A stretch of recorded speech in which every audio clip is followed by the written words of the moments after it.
And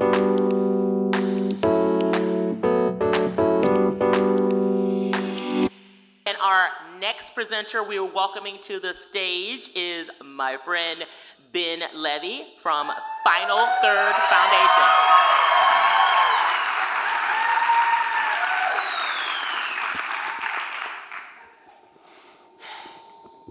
Over 1.5 billion people watched the World Cup final.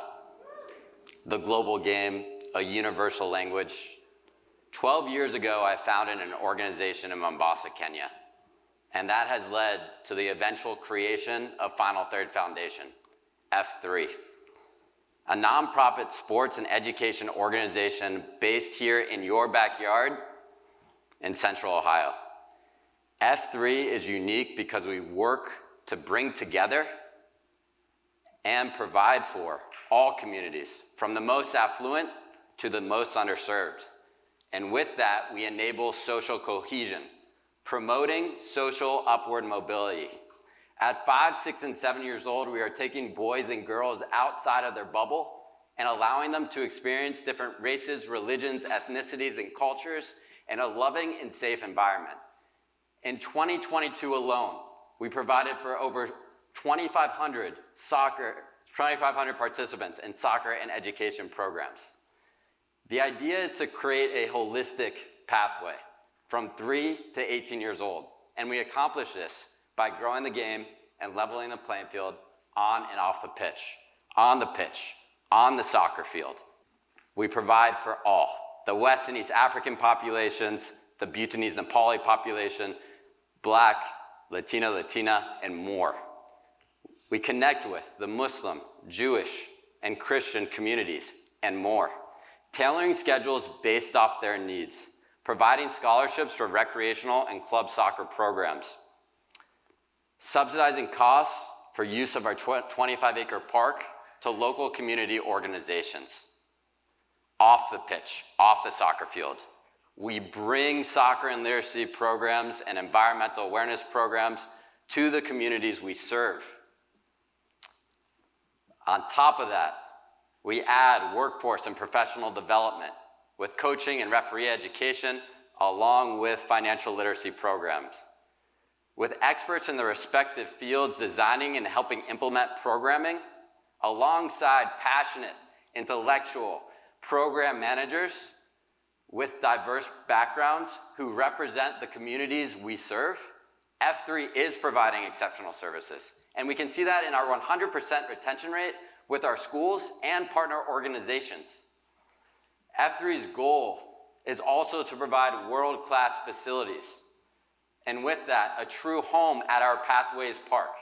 Pathways Park, located next to Alum Creek, one of the most socioeconomically diverse river corridors in Central Ohio. Today, because of F3, the park now reflects its surrounding populations and is a melting pot of the city. We have already begun the conversion process from a facility into a park with meadow reclamation, planting trees, planting wildflowers, adding a learning garden, and more.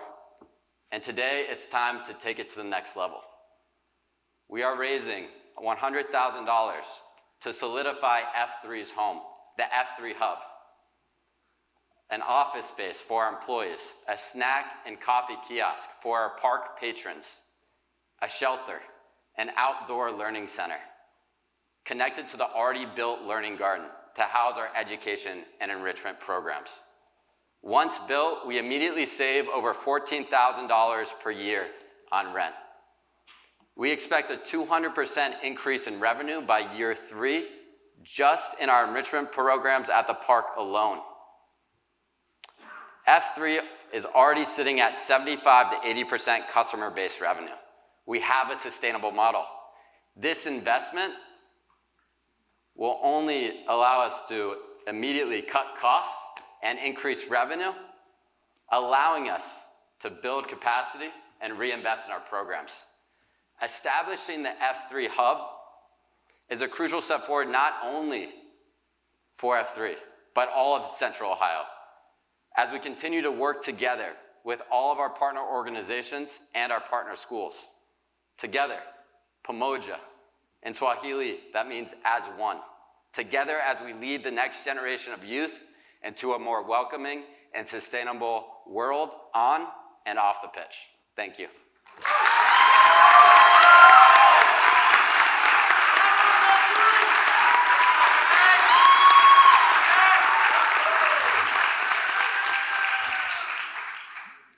Ben, holy moly.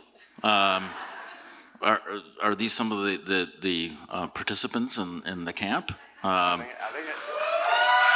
Oh, they are. Okay, awesome. This sounds like a really silly question. You work with school districts. How do the students get to your facility?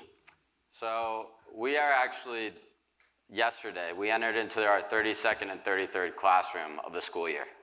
We actually go to the schools. We provide soccer and literacy programs from early childhood centers to kindergarten classrooms to elementary schools. And we have a director of education, Leah Groom-Thomas, who just received her PhD actually in education, focusing on reading and literacy. And she oversees the entire program. So I'd like to also add that we are going to house our enrichment programs at the Learning Center as well for the patrons that use it. So you mentioned working with all backgrounds and all socioeconomic different families. Do you provide discounted pricing or resources to the lower socioeconomic families and kids, or how do you think about that? We never turn away anyone. We provide access to everyone. And we do that through economies of scale. Like I said, we provide to the most affluent and the most underserved. So how that allows us to really grow is we partner with local community organizations. For example, like an Ohio Youth Academy that already exists. And I meet with their director and we form a partnership. We bring them to our home at Pathways Park. I ask him, what can he afford? And he tells me, or she tells me. And then we lower that cost as low as it can go to provide access for all. You mentioned that this project will allow you to generate a 200% increase in revenue. I'm curious, I don't totally understand where all the revenue comes from. I think a lot of this is fees for service through the professional development and other components of it. But I'd love for you to walk through where the earned revenue is coming from, and also that 200% increase in revenue, how do costs fit in? So that 200% increase in revenue is actually just talking about the F3 hub. That's one revenue stream out of multiple revenue streams out of the F3 umbrella nonprofit. That 200% revenue, actually, we're expecting, that's only in the enrichment programs. And that's paid for service, but also grants as well. And we've already received, actually, this year at the park, we received a $5,000 grant from the Harding Bowler Foundation to provide enrichment programs for one of our partner organizations. So I don't know if that answers all the questions. Yeah. Yes, it did. Thank you. I had a really good question, but LaShondra showed up. Thank you, Ben. Thank you. And thank you, Charlie.